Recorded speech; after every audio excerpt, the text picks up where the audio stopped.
It is indeed a privilege for the Indian Army to organize Samanjasya Se Shakti, Power Through Synergy, the inaugural seminar on collaborative logistics solutions for the armed forces.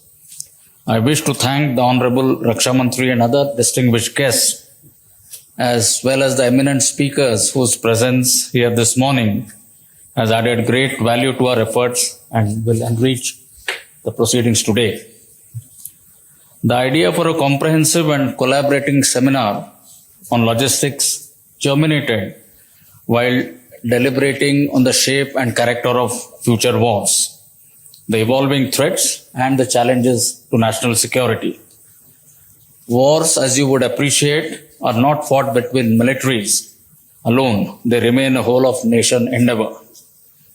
Wars test the national resilience and stretch nations' resources and capacities. The ongoing conflict between Russia and Ukraine, which has already passed the half-year mark, is an apt example. The images of war speak for themselves. While the war shows little signs of ebbing, there are already important lessons for those concerned with national security. One such lesson that has emerged clearly, loud and clear, is that the pace, intensity, and reach of military operations rides on the strength, agility, and capacity of the logistic support. Napoleon had once famously remarked, and I quote, "An army marches on its belly," unquote. Much has changed since the Napoleonic Wars, but the critical role of military logistics across the spectrum of conflict remains as relevant today as it has ever been. Indeed, logistics has been a central thread across the ongoing Russia-Ukraine conflict. As the conflict has transitioned into an extended ground war, the additional strain on logistics has been one of the major factors that continues to limit the shape and scope of operations. Evidently, multi-domain operations employing cutting-edge disruptive technologies will be the norm on the battlefields of tomorrow. Synergy in concept, doctrine, organization, and execution is necessary for the successful prosecution of operations. As a result, resources would need to be integrated as effectively as possible, and cutting-edge technology, information networks, transportation and logistics systems leveraged to achieve the desired outcomes. The pillars upon which a country's comprehensive national power is founded is undoubtedly its infrastructure, both civil as well as military. The optimal employment of fighting power is facilitated by a strong road and rail network, airfields, ports, inland waterways, power, energy and transportation infrastructure, amongst other things. And these constitute the nation's essential and critical infrastructure. Whilst military infrastructure will continue to meet the immediate and specific demands of the armed forces, it is the civil-military fusion with the support of the Indian industry that shall provide the bulwark for execution and sustenance of future operations. The quick steps taken by the US, the UK, Russia, and most recently by China in implementing efficient joint military-civil structures underline the urgency attached to the issue.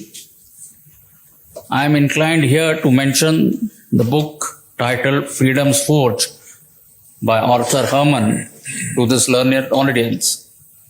The book describes how the American business and industry produced or contributed to victory in the World War II. There was immense pressure of time, materials, and distribution as the war knocked on America's doorsteps. It is an inspiring story of how the American industry put aside its own interest and came together to turn the factories into assembly lines to churn out tanks, ships, and aircrafts in unprecedented numbers for the war effort. It is this synergy amongst all stakeholders, empowered by the indigenous industry, that won the day for the United States. I have no doubt that if the time comes, the Indian story will be even better. The wheels for this endeavour have already been set in motion with the vision of Atmanirbharta. The Indian Army, as you saw in the earlier presentation, continues to be deployed in some of the most varied and difficult terrains in the world. The active and disputed borders with two of our neighbors make maintaining high levels of operational preparedness an imperative and a challenge. It places unique demands on the logistics architecture, as has already been highlighted by the previous speaker a few minutes earlier. Force mobilization and sustenance to meet operational contingencies, as was witnessed during the Eastern Ladakh imbroglio, becomes a complex process involving multiple stakeholders. I would like to mention here that had it not been for the phenomenal coordination and airlift by the Indian Air Force, timely mobilization of units and formations to Eastern Ladakh would not have been possible. A major organizational restructuring has been undertaken by the establishment in the form of Department of Military Affairs, which would also lead to greater integration in operational logistics between the three services. And in this regard, joint logistic nodes are already coming up to induce greater efficiency. However, when it comes to civil-military fusion and whole-of-a-nation approach towards defense logistics, we are still in very nascent stage. It is expected that the national logistics policy in advanced stage of formulation will address these issues and provide the guiding framework and the necessary impetus. Herein lies the spirit of today's seminar. Only through synergy of resources, wisdom, and will of all stakeholders and harnessing other instruments of national power can we build the collective ability to meet future challenges. Synergy is a natural magic and a universal law through which we can achieve more from less.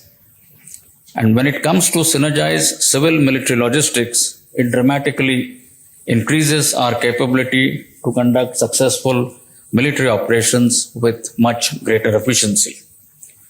Through synergy amongst various ministries such as defense, finance, home, road transport and highways, railways, civil aviation, shipping, power, petroleum and natural gas, water resources, commerce, industry and the Niti Aayog, we can reduce cost without compromising on providing state-of-the-art logistics to our field forces. Symbiotic relationship between national and military logistics is likely to address military requirements of faster mobilization, improved ports, shipping and transport infrastructure. This is captured in the theme of this seminar, which is Power Through Synergy.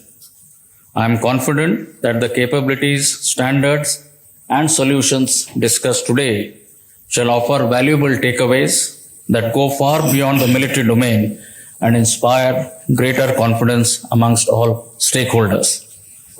It is well said that logistics is the stored potential of a military force and industry is the battery from which energy is drawn.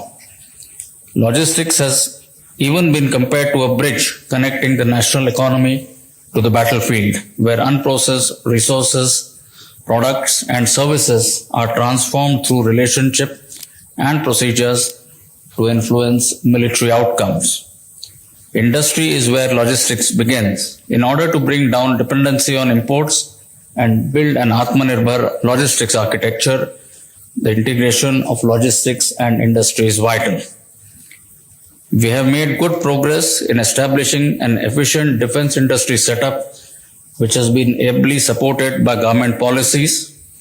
There is also considerable increase in the R&D, investment in defense technology education, and endeavors to understand each other's requirements. Apart from our DPSUs, greater participation is being seen from private indigenous manufacturers who are committed to enable our goal of providing world-class indigenous equipment to our troops. The need of the hour is to encourage more military industry interactions to go jointly work towards achieving the targets. The process can even be institutionalized through formation of official forums. In this digital age, technological innovation has revolutionized practically every aspect of national endeavor, speeding up and streamlining processes. Defense logistics can be significantly improved by the use of technology, which, when used effectively across multiple domains, can increase accuracy, relevance, intelligence, and resource efficiency whilst lowering cost.